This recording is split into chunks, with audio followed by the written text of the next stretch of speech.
കേരളത്തിലെ എറണാകുളം ജില്ലയിലുള്ള കൊച്ചി നഗരത്തിന്റെ പടിഞ്ഞാറ് ഭാഗമാണ് വിനോദസഞ്ചാര കേന്ദ്രമായ ഫോർട്ട് കൊച്ചി. ഈ ഫോർട്ട് കൊച്ചിയിലെ ചില മനോഹരമായ കാഴ്ചകളും കുറച്ച് ചരിത്രവുമാണ് ഇന്ന് ഈ വീഡിയോയിൽ നിങ്ങളുമായി ഷെയർ ചെയ്യാൻ പോകുന്നത്. അപ്പോൾ എല്ലാവരും വീഡിയോ മുഴുവനായും കാണുക, ഇഷ്ടമായ ലൈക്ക് ചെയ്യുക, ഷെയർ ചെയ്യുക, സപ്പോർട്ട് ചെയ്യുക. അപ്പോൾ എല്ലാവർക്കും പുതിയ വീഡിയോയിലേക്ക് സ്വാഗതം. എറണാകുളം നഗരകേന്ദ്രത്തിൽ നിന്നും റോഡ് മാർഗം 12 കിലോമീറ്റർ അകലെയാണ് ഫോർട്ട് കൊച്ചി സ്ഥിതി ചെയ്യുന്നത്. 1 കിലോമീറ്റർ മാത്രമാണ് ജലമാർഗ ദൂരം. കേരള ചരിത്രത്തിന്റെ സുപ്രധാനമായ പങ്ക് ഫോർട്ട് കൊച്ചിക്കുണ്ട്. സാന്റാക്രൂസ് ബസിലിക്ക തുടങ്ങിയ പല വിനോദസഞ്ചാര ആകർഷണങ്ങളും ഫോർട്ട് കൊച്ചിയിലുണ്ട്.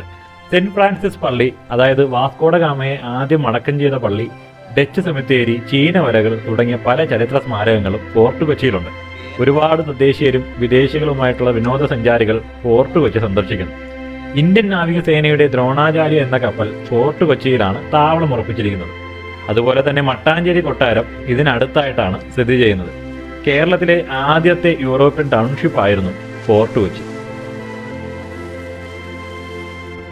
കൊച്ചി എന്ന പേരിന് കാരണം ഈ ഭാഗത്ത് ചേരുന്ന നദികളും കടലിന്റെ അഴിമുഖവുമാണ്. കൊച്ച് അഴി എന്ന പേരാണ് പിന്നീട് കൊച്ചി ആയി മാറിയത്.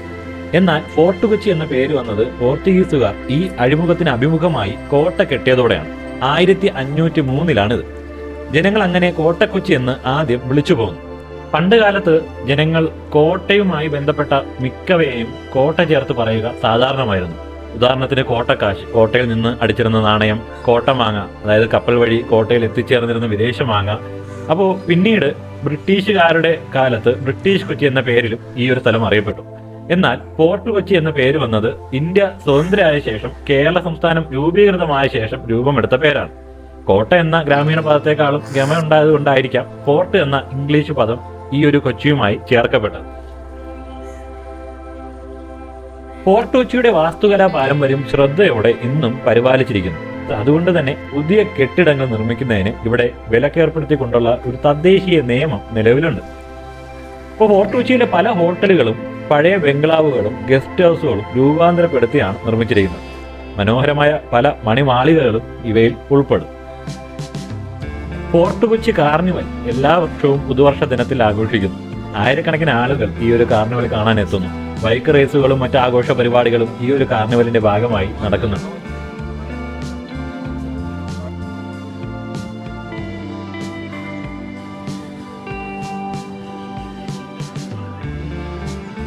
ഇനി നമുക്ക് ഫോർട്ട് കൊച്ചി എങ്ങനെയാണ് ഇവിടെ രൂപം കൊണ്ടത് എന്ന ചരിത്രത്തിലേക്ക് ഒന്ന് തിരിഞ്ഞു നോക്കാം.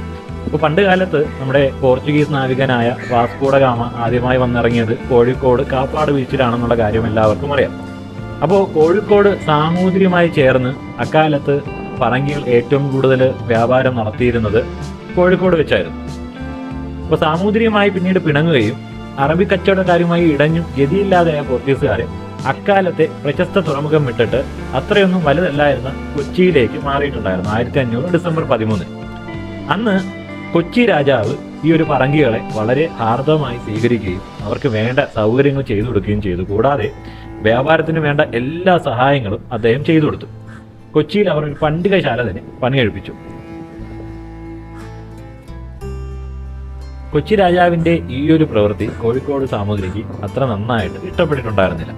അതുകൊണ്ട് തന്നെ അറബികളുടെ സഹായത്തോടെ കൊച്ചിയിൽ വമ്പിച്ച കപ്പൽപ്പടയുമായി വന്ന് യുദ്ധം ചെയ്തു. ആദ്യത്തെ യുദ്ധത്തിൽ കൊച്ചി സൈന്യം പരാജയപ്പെട്ടു. രാജാവ് വൈപ്പിനിൽ അഭയം തേടുകയും ചെയ്തു. എന്നാൽ താമസിയാതെ പോർച്ചുഗീസ് കപ്പൽപ്പടയുമായി എത്തിയ അൽ ബുക്കർക്ക് കൊച്ചിക്ക് തുണയായി. സാമൂതിരിയുമായി ഉഗ്ര പോരാട്ടം നടത്തി അവരെ തിരിച്ചോടിച്ചു. കൊച്ചി രാജാവിനെ വൈപ്പിനിൽ നിന്ന് കൂട്ടിക്കൊണ്ടുവന്ന് തിരികെ സിംഹാസനത്തിലിരുത്തി. പ്രത്യുപകാരമായി പോർച്ചുഗീസുകാർക്ക് അവരുടെ പണ്ടികശാലയെ സംരക്ഷിക്കാനും ശത്രുക്കളെ നേരിടാനുമായി ഒരു കോട്ട കെട്ടാനുള്ള അനുമതി രാജാവ് നൽകി. ഇതിനായി ഒരു കുന്നും ആവശ്യമായ മരങ്ങളും അവർക്ക് നൽകി. അങ്ങനെയാണ് ഈ ഒരു ഫോർട്ട് കൊച്ചി രൂപപ്പെട്ടത്. അന്നത്തെ പോർച്ചുഗീസ് രാജാവായിരുന്ന മാനുവൽ എന്ന പേരാണ് ഈ ഒരു കോട്ടയ്ക്ക് ആദ്യം നൽകിയിരുന്നത്. പിന്നീട് അത് ഫോർട്ട് കൊച്ചിയായിട്ട് രൂപാന്തരപ്പെടുകയാണ് ചെയ്തത്.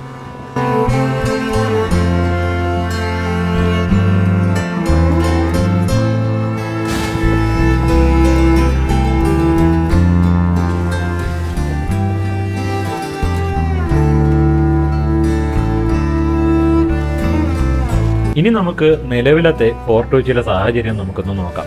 ഇവിടുത്തെ ഏറ്റവും പ്രധാന ആകർഷണം എന്ന് പറയുന്നത് സൂര്യാസ്തമന കാഴ്ച തന്നെയാണ്. അത് കാണാനായിട്ടാണ് ഒരുപാട് സഞ്ചാരികൾ ഇവിടെ എത്തിച്ചേരുന്നത്. പക്ഷേ ഇതിനെ സംരക്ഷിക്കുന്നതിന് നമ്മുടെ നിലവിലെ ഗവൺമെന്റ് എത്രമാത്രം എഫേർട്ട് എടുക്കുന്നു എന്നുള്ളത് ഈ കാണുന്ന കാഴ്ചകൾ നിങ്ങൾക്ക് മനസ്സിലാക്കി തരും. ഇപ്പോഴും വേസ്റ്റ് മാനേജ്മെന്റ് സംവിധാനത്തിൽ നമ്മൾ പിന്നോട്ട് തന്നെയാണ്. അതൊരു പക്ഷേ നമ്മൾ മലയാളികളുടെ സംസ്കാരത്തിന്റെ ഭാഗമായത് കൊണ്ടായിരിക്കാം. കാരണം ഇത്രയും മനോഹരമായ ചരിത്ര പ്രാധാന്യമുള്ള ഈ ഒരു ബീച്ചിന്റെ അവസ്ഥ നിങ്ങളൊന്ന് കണ്ടു നോക്കൂ. ശരിക്കും ഇതിനെല്ലാം ഉത്തരവാദി നമ്മൾ കൂടി തന്നെയാണ്. കേരളത്തിലെ പല ബീച്ചുകളുടെയും അവസ്ഥ ഇതുപോലെ അല്ലെങ്കിൽ ഇതിനേക്കാളും മോശമായ സ്ഥിതിയിലാണ്. കോടികൾ മുടക്കി ഈ കാണുന്ന രീതിയിലുള്ള മനോഹരമായ വാക്ക് വേകളും അതുപോലെ തന്നെ വികസനങ്ങളും നമ്മുടെ സർക്കാർ നടത്താറുണ്ടെങ്കിലും അടിസ്ഥാന സൗകര്യങ്ങളിൽ നമ്മുടെ മനോഭാവം ഇനിയും ഒരുപാട് മാറേണ്ടിയിരിക്കുന്നു. LKG pre-KG കാലഘട്ടം മുതൽ നമ്മൾ പഠിപ്പിച്ചു തുടങ്ങേണ്ട അല്ലെങ്കിൽ പഠിച്ചു തുടങ്ങേണ്ട ഒരു കാര്യമാണ് പൊതുസ്ഥലത്ത് എങ്ങനെയാണ് മാലിന്യം നിക്ഷേപിക്കുക എന്നുള്ളത്. പക്ഷേ ഈ കാണുന്ന വഴികളെല്ലാം വളരെ വൃത്തിയായി കിടപ്പുണ്ട് കേട്ടോ. അത് ശരിക്കും ഇവർ ഇടയ്ക്ക് വന്നിട്ട് ക്ലീൻ ചെയ്യുന്നത് കൊണ്ടാവാം. എന്തായാലും പഴയ ആളുകളെ മാറ്റിയെടുക്കുക എന്നുള്ളത് വളരെ അസാധ്യമായ കാര്യമാണ്. നമുക്കിനി വരും തലമുറയെങ്കിലും വളരെ നന്നായി ഈ ഒരു കാര്യത്തിൽ സമീപനം സ്വീകരിക്കുകയാണെങ്കിൽ ഇതെല്ലാം മാറ്റിയെടുക്കാൻ നമുക്ക് തീർച്ചയായിട്ടും സാധിക്കും. മലയാളികൾക്ക് അതിന് ഏറ്റവും കൂടുതൽ കഴിവുള്ള ആളുകൾ തന്നെയാണ്. ഞാൻ ഉൾപ്പെടുന്ന ആളുകൾ തീർച്ചയായിട്ടും ഇത്തരം വിനോദസഞ്ചാര കേന്ദ്രങ്ങളിൽ പോകുമ്പോൾ അത് മറ്റുള്ളവർക്കും കൂടി വേണ്ടിയിട്ടുള്ളതാണെന്ന് മനസ്സിലാക്കി തീർച്ചയായിട്ടും മാലിന്യം വലിച്ചെറിയാതിരിക്കുക. പ്രത്യേകിച്ച് നമ്മുടെ കായലുകളിലും അതുപോലെ തന്നെ കടലുകളിലും ഒന്നും ഒരു രീതിയിലുള്ള പ്ലാസ്റ്റിക്കും വലിച്ചെറിയാതിരിക്കുക. അത് തീർച്ചയായിട്ടും നമ്മുടെ പ്രകൃതിയെ വളരെ മോശമായിട്ട് തന്നെ ബാധിക്കും എന്നുള്ള കാര്യത്തിൽ സംശയമില്ല. മറ്റ് ഒരുപാട് ജീവജാലങ്ങളുടെ ആവാസ വ്യവസ്ഥയെ തന്നെ വളരെ പ്രതികൂലമായി ബാധിക്കുന്ന ഒരു കാര്യം കൂടിയാണ്.